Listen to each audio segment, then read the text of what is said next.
मैं धन्यवाद करता हूं आपको और ये कहने की कोशिश करता हूं कि देश से जो पैसेंजर ट्रेनें रोक दी गई हैं, सरकार ने पैसेंजर ट्रेनें बंद कर दिया है, हिंदुस्तान की अर्थव्यवस्था को पटरियों पर डगरने से रोक दिया गया है। इतना बड़ा नुकसान है ये। ट्रेन केवल पटरियों पर रेंगने की चीज़ नहीं है। ट्रेन के सहारे रोज स्थानीय लोग पैसेंजर गाड़ियों में बैठकर स्थानीय क्रेता मछली लेकर, कोई दूध लेकर, स्थानीय उत्पाद लेकर, सब्जियां लेकर बाजारों में पहुंचता है और बेच के शाम को अपने घर जाता है। हिंदुस्तान की अर्थव्यवस्था रेल की पटरियों पर डगरती है और ये कहा जाता है कि हिंदुस्तान का रेल हिंदुस्तान की धमनी है और इससे आप पैसेंजर ट्रेन बंद कर दिए हैं। पैसेंजर ट्रेन किसके कहने पर बंद किए हैं? आप बुलेट चलाइए, आप जितनी भी फास्टेस्ट ट्रेनें चलाइए, लेकिन हमने तो नहीं कहा। हमारी पैसेंजर ट्रेन क्यों हमसे छीन लिए? हमारा आवागमन क्यों आपने बाधित कर दिया?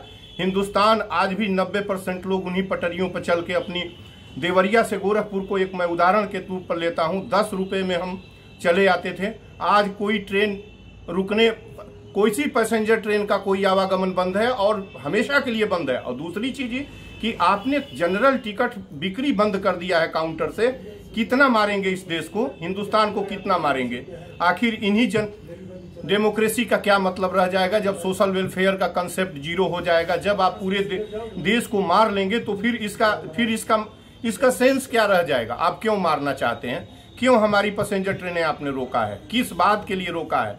क्या बाधा आ रही है? आप जो काम करना हो करिए, लेकिन पैसेंजर ट्रेनें हिंदुस्तान की नब्ज है। वो केवल लाभ कमाने के लिए नहीं है। व्यक्ति अपना टिकट लेता है और इतनी सब्जी तरकारी अपने स्थानीय प्रोडक्ट लेके मुख्य बाजारों में चला आता है। आपसे नौकरी नहीं मांगने जाता, रोज वो बेच के उसका परिवार चलता है, उसकी जीविका चलती है।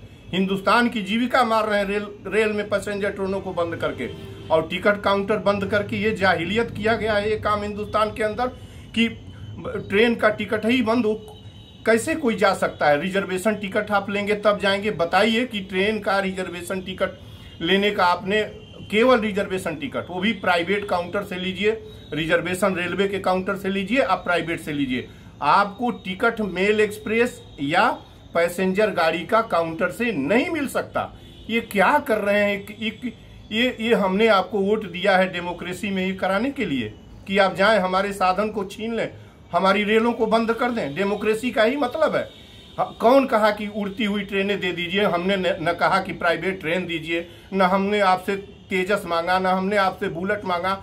मैं तो कह रहा हूं कि मेरी पैसेंजर ट्रेनें बहाल कर दीजिए। नहीं तो मैं कह रहा हूं, निवेदन करता हूं कि बहाल करिए, नहीं तो इसका खामियाजा बहुत खराब होगा अर्थव्यवस्था के ऊपर। चाहे आप जितनी तेज गति से चलने वाली ट्रेनें दीजिए, लेकिन रोज इंसानियत मारी जा रही है, रोज गरीब मर रहा है, उसका प्रोडक्ट स्थानीय रूप से सड़ रहा है। पैसेंजर गाड़ियों में केवल किराया वसूलने का और केवल आदमी चलता था, यात्री चलता था, सामान चलता था। वो छोटा व्यवसायी का, जो किसान सब्जी पैदा करता था, दूध लेने वाला आदमी दूध पैदा करके डब्बे में डब्बे दूध लाद कर स्थानीय ट्रेनों से ले जाकर बाजारों में बेचता था, उसकी जीविका चलती थी, परिवार चलता था। आप ये क्या कर रहे हैं ये इस देश के अंदर? जय हिंद।